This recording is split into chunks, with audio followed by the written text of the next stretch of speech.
Дальше пас налево, Сон, ударная позиция, и Сити нужно забивать. Qui a inventé la Champions League? Dites-moi qui a inventé la Champions League? Parce que c'est la meilleure des compétitions. C'est la meilleure des compétitions TCC.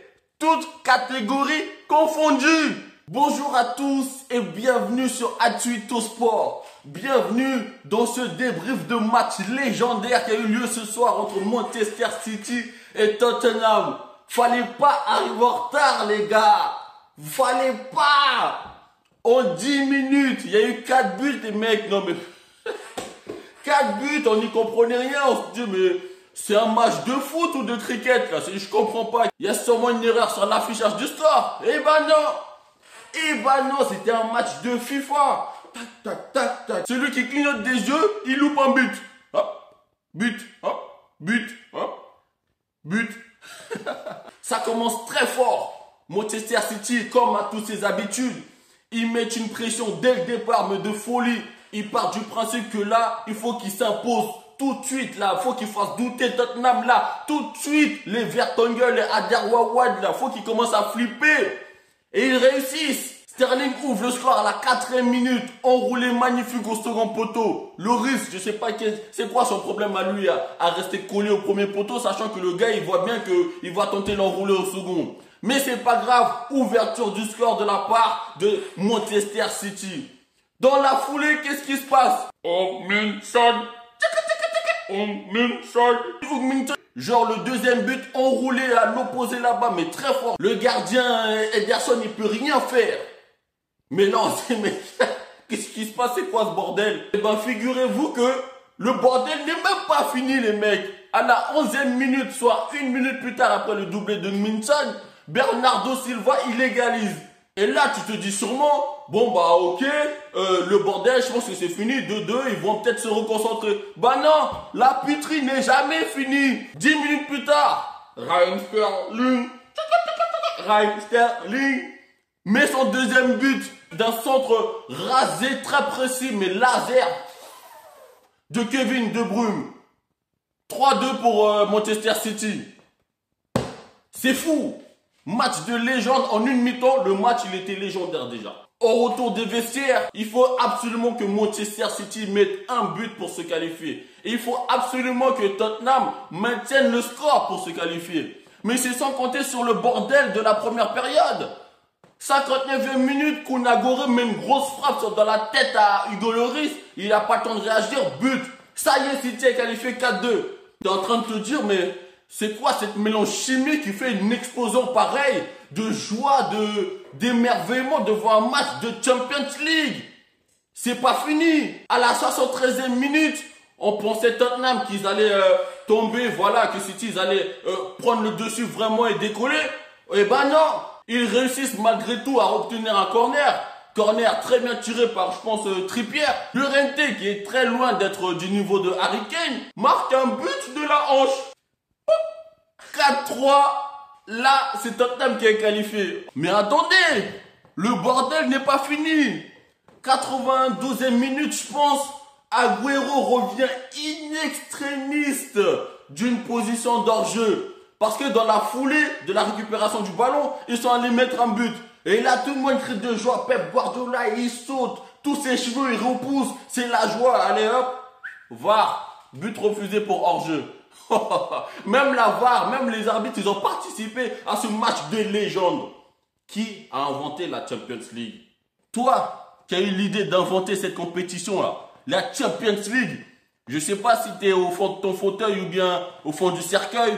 Merci du fond du cœur. Passons maintenant aux individualités. Kevin De Bruyne.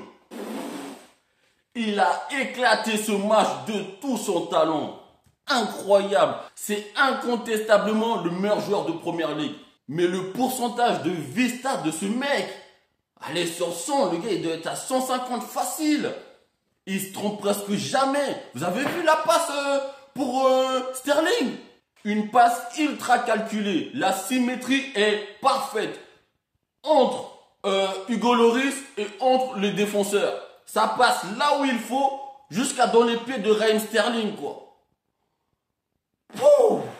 Kevin De Bruyne Respect, mec. T'es vraiment trop fort. T'es incroyablement fort. Il s'est trompé sur toi, Mourinho. Il y en a plein qui se sont trompés sur toi. C'est dommage que tu sois à City, qui est aussi une équipe de loose en Europe. Parce que ça fait pas mal d'années, ça fait même plus longtemps que Paris, qui sont en train de s'écraser là en Champions League. De Bruyne, je te mets parmi les top players, les top 5 du monde. Min Son, tu casses bien ton jeu, petit coquin. Quand tu prends le ballon, tu fais semblant d'être d'un niveau moyen. Mais tout de suite, quand tu commences à accélérer, on voit clairement que tu développes ton talent au fur et à mesure que ton âge avance. Ah ouais, au départ, je te voyais pas si fort que ça. Mais aujourd'hui, je suis bouche bée. T'es puissant, mon gars. T'es puissant. Je te vois de temps en temps en première ligue.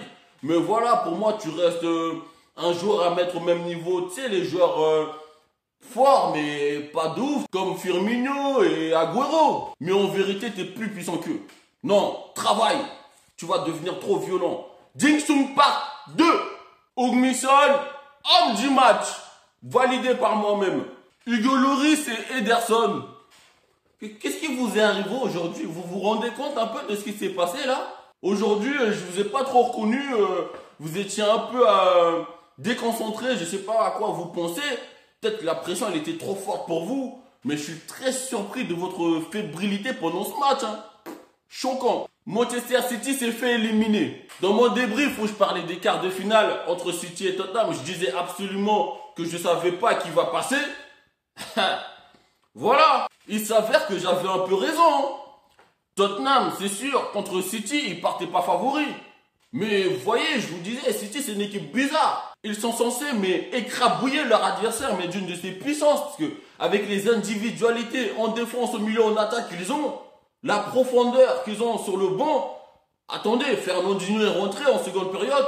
Leroy Sané est rentré en seconde période. C'est dire un peu. Et je pense qu'il reste encore pas mal de types. Zinchenko, là, le latéral gauche. Mais pourtant là, ils sont quand même éliminés. Ça fait des années qu'ils sont éliminés. Mais c'est surprenant à chaque fois. Ils ont la culture de la loose en Ligue des Champions. Je vous le dis, City, ils ont vraiment la culture de la loose. Donc maintenant, on sait qui va affronter qui pendant les demi. J'ai hâte de voir le spectacle Barcelone-Liverpool. Pas vous? Sérieux? Ça va être violent. Pronostic. Liverpool-Barcelone. Qui passe? Liverpool. Peu importe à quel point Messi peut être puissant. Peu importe à quel point Barcelone ils peuvent avoir un jeu de possession incroyable et être soi-disant invincible sur leur pelouse. Mais là, je vous assure, ils ont un client. Ils ont un vrai client. Liverpool. Vous avez mon pronostic. Liverpool va sortir Barcelone. Ensuite, Ajax Amsterdam. Tottenham, wesh. Putain. Vous savez, Ajax, c'est un peu... il me rappelle un peu le Atlético de Madrid de 2014. Les mecs, ils battent des équipes pas possibles. Ils éliminent petit à petit. Tu te dis, bon, ils vont finir par se faire éliminer. Mais non, ils commencent, ils continuent, ils éliminent, et puis ils arrivent en finale. Et en finale, ils ouvrent le score contre Madrid, ils mènent 1-0 jusqu'à la 92e minute. Moi, pendant cette saison-là, je me suis dit en finale, là, pendant que je regardais le match, mais c'est pas possible, cette équipe, ils vont quand même pas gagner la Ligue des Champions. Parce que moi, j'étais choqué de leur parcours. C'est comment ils peuvent aller remporter le titre. Et bah finalement, ils ont perdu en finale de la Champions League. Et bah Ajax, il me les rappelle. Pas dans le sens du même jeu, pas dans le sens où ils ont les mêmes qualités individuelles, mais dans le sens où c'est vraiment l'équipe qu'on n'attend pas vraiment dans la dernière phase de la Champions League, vous voyez. Donc, j'annonce, je pense à mon avis que Tottenham va éliminer l'Ajax Amsterdam et qu'on aura une finale 100% Première Ligue. Voilà, c'est tout pour ce soir. Abonnez-vous et partagez avec tout le monde du foot et on se retrouve bientôt sur Atsuito Sport.